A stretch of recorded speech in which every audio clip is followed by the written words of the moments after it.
the night crew, yes? Well, from my point of view, you'd be the day crew, depending on where you are, I suppose. So we'll just go with the crew. Yes, and welcome crew, and we'll call the other one the other crew. Maybe. I don't know. It's early in the morning. Our brain's not working. But yes, new series. Lodge your excitement in the comments section. And don't forget to subscribe. Yep, YouTube, Gumph, and stuff. A quick thank you to the T5 peeps. Bob the Dragon, Data Magnet, Cat Crab Lobster, Dark Machine, Estrella the Dreamer, Messick, Fudic Yol, and Casper Arnholtz. Thank you very much. Anyways, on to the story. Born to Kill, written by Tal McCall. Harkon wasn't really sure how to lead this training. There had been no changes to the kit of the Royal Guard in over 15 generations. The troops standing before her didn't even have straps for this particular device. Logistics had to rush in tailors at a tremendous cost, and for the time being, she was going to have to ask her troops to simply tie them to their weapons. Jump! As you may have heard, there have been reports of some unusual troops mixed in with the Klaxian forces. These reports, while exaggerated, are accurate. A new species called the Terran have joined the Klaxian League, and per Article 14 of the Galactic Possession Conventions, the Klaxon are permitted to deploy 1 Terran per 2,500 troops. This is the maximum allowed due to their proportionally small population in the Klaxon Legion. Upon arrival to the designated battlefield, we can expect there to be 4 in total, as our Empire has agreed to 10,000 unit trial of conquest for the solar system. Although we have filed a formal objection to the Terran inclusion after the massacre at SDKG-48, the current trial of conquest cannot be postponed without forfeiting the system. Harkon didn't doubt the bravery of her troops. The Empire had gone to great lengths as to ensure the rumors of what happened at SDKG-48 hadn't been blown out of proportion. However, Harkon did not like the pale scales of her assembly. She had actually taken a moment prior to starting the presentation to brighten herself using powders from her ceremonial kit. This was not going to be an easy speech. As you may have heard, the Terrans do not utilize standard ablative armor or energy shields. We have obtained an example of what our analysts are calling heat-treated crystalline iron carbon. There is an additional layer of what appears to be a biofiber. However, the primary component is this steel, as we know it is called by the Terran forces. Harkon felt a great deal of shame, skipping the natural calcium crystal internal frames, but as there was nothing to offer on that subject, she had been instructed to keep that private after her briefing. "Soldier!" She motioned to the most confident colored troop that she could see in front of her. "Behind me is a torso component of the steel." She pointed at the curiously shaped plate mounted on a block of structural frame. She tried to ignore the implications of it being almost her own height. "I want you to fire your pulse rifle into it. Maximum yield." A joyful color on the veteran scales, and a sudden burst of attention from the troops. Pulse rifles were expensive, and firing one at maximum was generally forbidden, as it had an almost 40% failure rate. There was some serious debate about phasing out the ability that had been raging on for all of Harkon's career.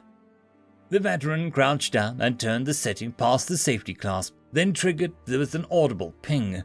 Under normal conditions, that by itself would have been a court-martial. Harkon gave the nod and the room went white. When the ringing stopped, Harkon noted that the rifle had indeed fused itself to its battery. She had to admit that it was the first time that she actually witnessed that function outside of a recording. She took a deep breath and looked at the armor, half hoping her last briefing had been a sick joke. There was a visible heat waves coming off the entire thing. It looked like the layer of color was gone, but in truth, the dull metallic shine looked even more defiant now. Approaching it, as some of her troops were doing without her permission, she could even see the engraved markings had not been altered. In an effort to regain order, she drew her officer's splint pistol, and then she pulled the trigger. A thin sliver of ferrous material was shaved off of an aluminium block and sent slipping down the track at speed so high that the 0.05 grams of mass produced enough recoil to make her insides lurch. There was a puff of ferrous dust and a flash of light where the splinter had exploded on the armor. Her class of guards snapped to attention, some visibly ashamed to have broken ranks without permission. What you did not hear about SDKG-48 was that almost 90% of our troops attempted an overload after engaging the Terrans. Do not do that! There will only be 4 of them on the field, and they cannot be harmed by either pulse or splint. Almost all of the casualties we suffered were from regular troop engagement after our troops had destroyed their own primary arms. Murmurs of disbelief went through the ranks. To think that over 90,000 troops risked an overload was unthinkable. Given the unusual circumstances, Command decided not to punish the survivors as they could not have known what you all were about to learn. The steel is manufactured in a 9.8 meters per second square gravity well and appears to involve other unique processes that we have not fully understood. If you are wondering when you are going to get your own set, she motioned to the technician to release the mount. The plate fell off the edge and buried itself almost in its own thickness into the deck, sticking upright. Not until you can carry 6 times your own mass. Listen well, you are some of the finest troops in the Empire, and I think you deserve to know the truth. A Terran troop is a biped 2.7 times your height, and on average, when kitted out, weighs you by a factor of 18. If we are to believe that the same 9.8 meters per second squared manufacturing conditions is also their homeworld standard, then they will be fighting at less than a third of their own standard. Reports from SDKG-48 suggest that this will allow them to jump over 25 meters, and they are fast. From what I've been told, they have absurdly powerful explosive kinetic weapons. Thanks to the size of these projectiles, they only carry 180 rounds. But they are very disciplined in how they spend them.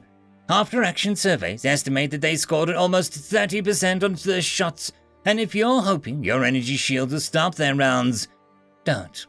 We found that although it will stop the round, the force was still enough to rip your generator out of its housing and send the shield into you with enough force to shatter your exoskeleton. We are estimating that the Terran unit will kill 208 of you before they run out of ammunition. Thankfully, their size does not allow them to use their allies or your own weapons when that happens. Total silence from the room. Thanks to the generations of relative parity during the formal trial warfare, casualties were always high. The troops accepted this truth. Still, to lose over 200 royal guards to 4 of these monsters, Harkin needed to continue before she faltered. If you do your job and do not overload your weapon, we estimate a 40% chance to win this system. Furthermore, the mandatory truce period after the battle will buy us much-needed time to find a solution for future Klaxian conflicts involving Terran troops. I cannot stress this enough. Do not shoot at the Terran troops. It'll only give away your position. And time spent shooting at them is precious time. You're not shooting at the Klaxian regulars. Statistically, these are the greater threats to our victory. Legat Harkin, the same veteran that had fired earlier, signaled the question. She couldn't help but notice that all the color that had attracted her initially was gone. Go ahead, she motioned. What happens when they run out of ammunition? Harkin tried not to pause. They'll attempt to squish you. The device that you are being issued are magnetic proximity detectors.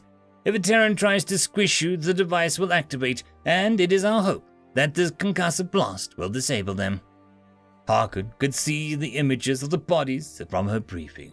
She had decided an explanation would suffice rather than share those images. Besides, that's what her devices would prevent.